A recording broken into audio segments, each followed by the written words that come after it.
Топлотниот бран не ги спречи дел од работодавачите да ги изложат на сонце вработените и да работат на отворено, особено за време на портокалова фаза и по препораки на владата.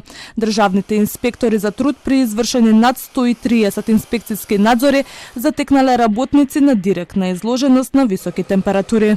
При извршување на вонредните инспекциски надзори на работодавачите за 12 и 13 8 2024 година издадени се вкупно 19 решенија со наредба за почитување на препораките за превенција и заштита на работниците при работа во услови на топлотен бран.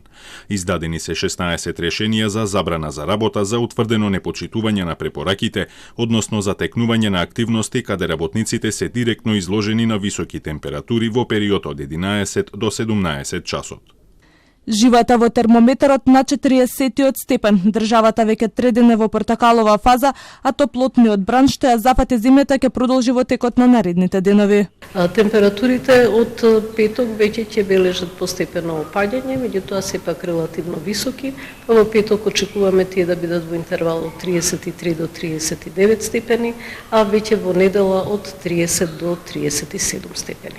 Поради пеколните температури, владата по барање на Министерството за здравство донесе препораки за превенција, ослободување од работа на брбените жени и лицата над 60 години, како и прекин на работата на градежните работници од 11 до 17 часот, мерки кои важат до денеска.